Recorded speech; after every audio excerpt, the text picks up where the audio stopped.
longtemps hésité avant de vous faire cette vidéo. Et j'avais envie de vous montrer aussi quand même la vraie réalité de la randonnée. Parce que les photos sont jolies, je suis là, je rigole, je suis en claquette et tout. Que dalle! Je suis au bout de ma vie. Et là, je peux vous dire que je saute pas comme un cabri. Je pue comme une truie. J'en peux plus. J'en peux plus là, ça fait 1h30 que je marche. Je suis au bout de ma vie. J'en peux plus. Voilà. Voilà ce qu'il y a autour de moi. Après, c'est magnifique d'être dans la forêt comme ça. Mais franchement, il y a des fois, je me dis, il y a quand même des sports ou des loisirs qui sont moins crevants que la randonnée quand même. Ouf, mais quelle idée quoi. Quelle idée. In my beautiful garden, I planted daisies for everyone to see, and planted ideas for everyone to read. In my beautiful garden, I cultivate those Voilà, et après, il y a toujours des gens seeds. que tu croises, tu leur demandes à combien c'est. Ils te répondent toujours la même chose. C'est dans à peu près 1 heure. Allez, courage. Vous avez fait déjà presque plus de la moitié du chemin. Déjà, c'est trop. C'est beaucoup trop. Ça fait quand même plus de 2h30 que je marche. J'en peux plus. Donc si vous me dites qu'il y a encore 1 heure, vu comment tu marches, comment tu cours dans la descente, j'en ai pour 3 heures. La misère, la misère. Alors voilà, il y a un moment crucial dans la vie du randonneur. C'est quand on arrive en haut, alors pas de la montagne, mais d'une montagne, et qu'on se demande toujours ce qu'il y a derrière. Et on s'attend à un petit paradis. Alors du coup, je vais essayer de vous faire découvrir ce qu'on voit quand on arrive en haut. Et on voit rien, parce qu'il y a des nuages. Là, je viens de quitter la forêt. Et ben punaise, je préfère être en hauteur et en haut. Hein. Allez, on continue. Là, je sais pas si vous entendez, il y a du monde là-bas. Des vaches, des brebis, chèvres. Il y a des chiens. Il va falloir faire attention. Parce que là, il n'y a plus personne dans la montagne. Parce que les gens, ils vont vachement vite. Donc je me retrouve toute seule. Donc il va falloir faire attention. C'est féerique. Je suis dans un nuage. J'entends gaver de cloches. Je passe un petit moment dans la forêt. Putain, c'est magique.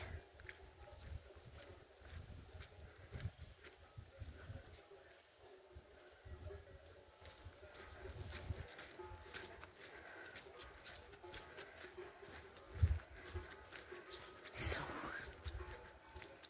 Il y a gavé de bruit. C'est énorme. Je sais pas où ils sont.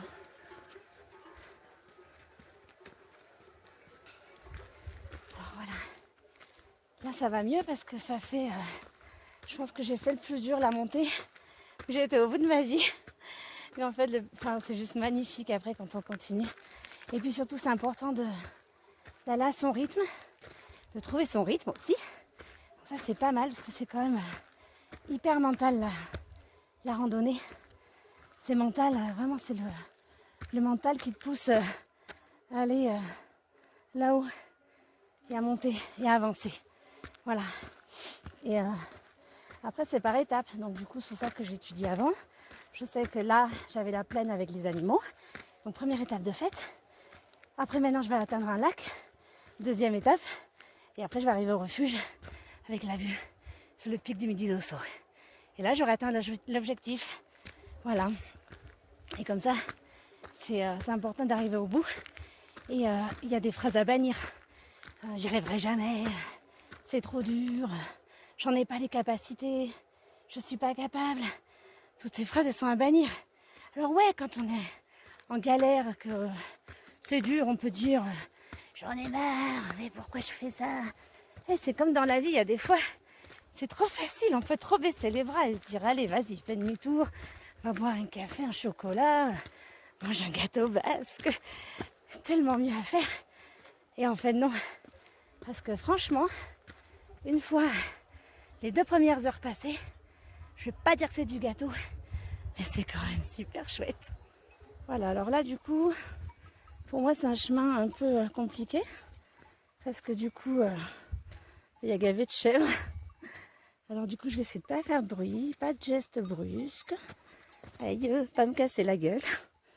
Et surtout, si je vois un animal, chèvre, je mets les mains vers le bas, comme ça, pour leur montrer que je ne veux pas de mal, que je suis pas fait que passer. Voilà, donc là elle m'a vue, je lui ai montré mes mains vers le bas, elle se pousse. Je vais avancer tranquillement, voilà. Je veux pas de mal. Elle a tourné la tête. Voilà, après, il y a du monde. Hein. Ça va bien se passer. C'est pareil dans les phrases à bannir. Parce que là c'est pareil, j'ai chaud, j'ai froid, je sais plus trop si je dois enlever ou pas ma veste. Et du coup, dans les phrases à bannir, je trouve qu'il y a aussi le j'aurais dû.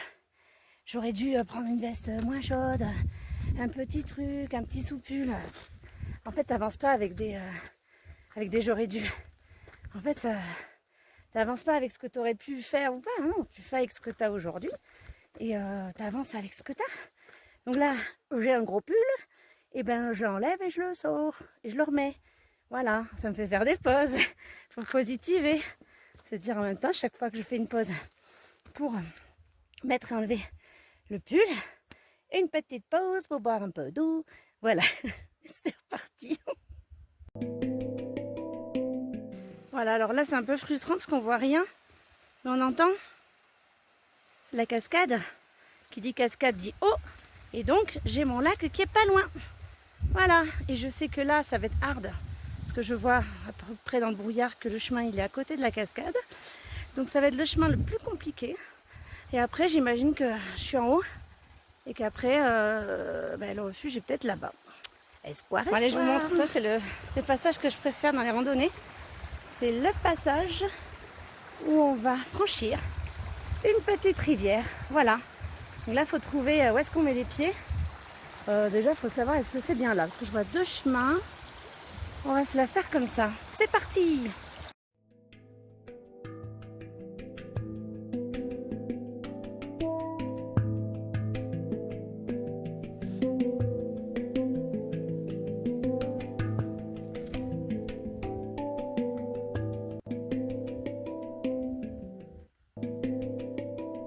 Il y a un mec tout à l'heure.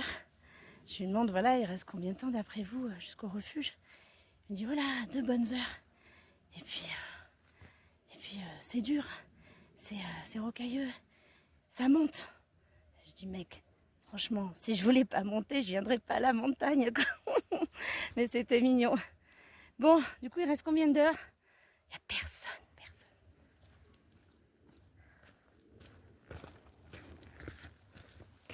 Bon, je pensais que j'étais presque.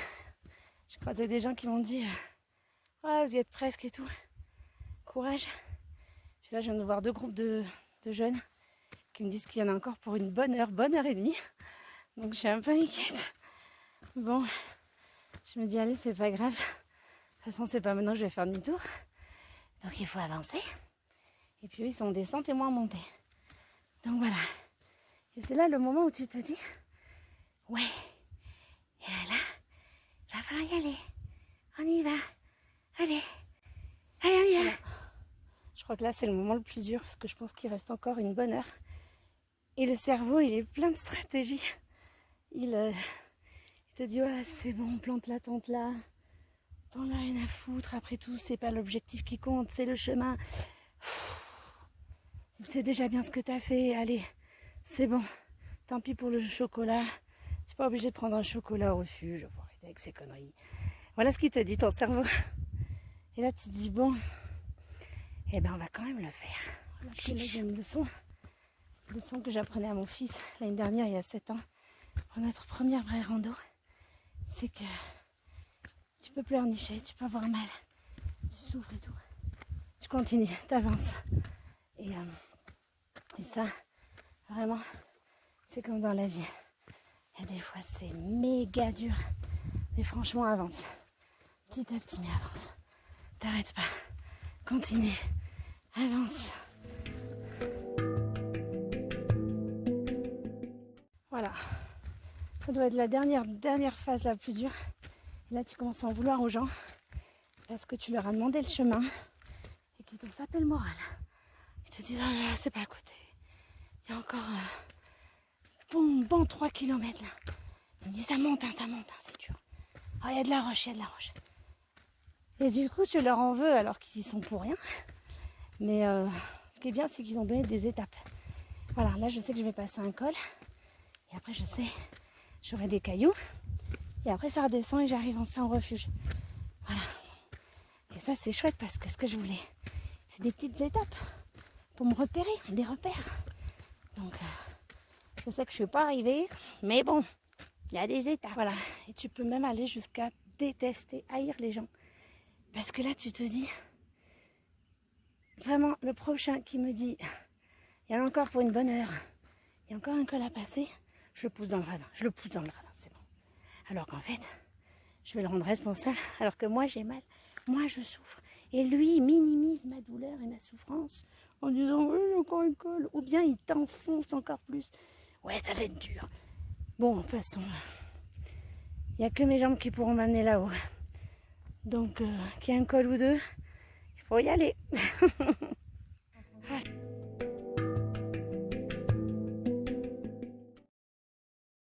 Je fais comme les vrais randonneurs. Là, c'est la dernière descente avant le refuge. Je trotte. Je suis trop contente. Je suis presque. Birds flying high, you know how I feel. Sun in the sky. Voilà. Alors là, on m'a dit que j'étais à plus que 15-20 minutes. Donc il y a l'excitation qui monte depuis un petit moment. Et en même temps, il faut faire super gaffe. Parce que le chemin, c'est des gros rochers. C'est des cailloux de ouf. Et faut savoir que je suis quand même au pied du pic du Midi. Donc là, il faut faire hyper gaffe. C'est pour ça que j'ai pas fait trop de vidéos. Et après, j'y suis. Je vais réveiller une marmotte.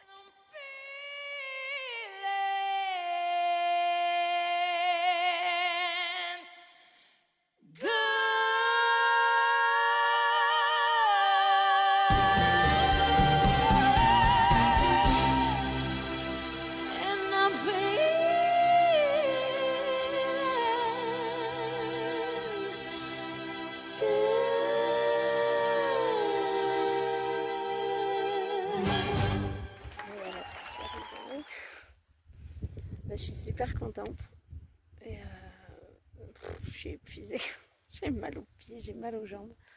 J'ai réussi à toper un repas chaud au refuge de Pomby et du coup ça c'est bien cool. C'est bien cool parce que ça va me faire du bien de me reposer un peu. Et puis demain il faut que je parte très très tôt parce que je vais chercher Gabriel. Ça fait bizarre de se dire que plus haut que là où je suis, il y a le pic d'Osso, le pic du Midi d'Osso, c'est tout. Et je vais me tarder d'aller me coucher. Je suis trop contente. Et en fait, quand on arrive en haut, ça fait des émotions bizarres.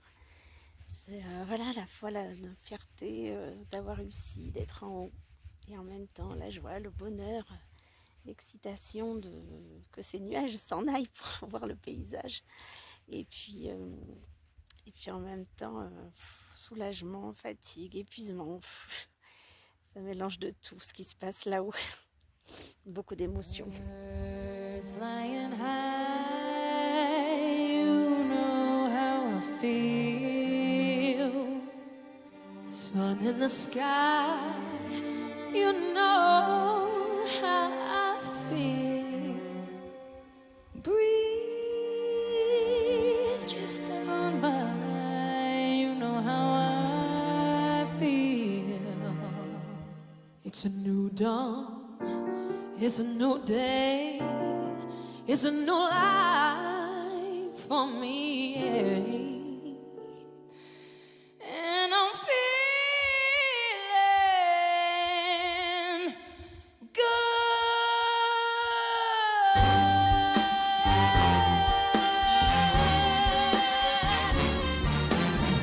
Stars when you shine.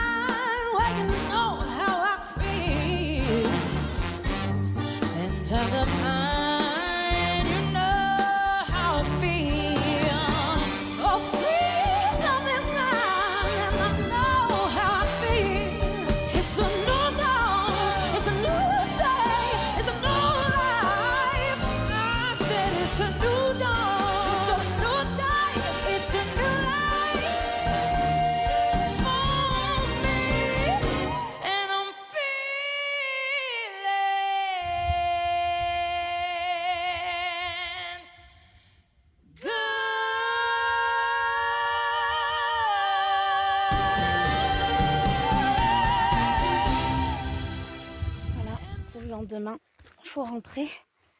Et ben, réveil cadeau.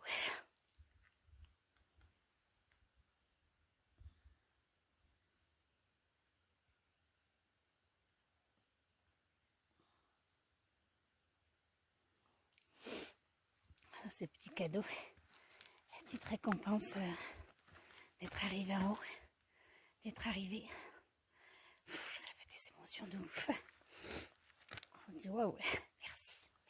Et je me dis que je laisserai jamais personne me faire douter de ma force et de mon courage. Et puis après, il y a le chemin parcouru. Et là, on se dit mais c'est pas possible. Je suis passée par là hier. Il fallait vraiment que je sois dans le brouillard pour pas avoir peur. Parce qu'il y a juste des putains de ravins autour. Ah là là, soit de l'inconscience, soit vraiment l'envie juste d'arriver au bout. Voilà. Mais en fait, la descente est aussi hard que la montée. Allez, c'est la dernière étape. Le retour au bercail. I planted daisies for everyone to see and planted ideas for everyone to read. In my beautiful garden, I cultivate those seeds.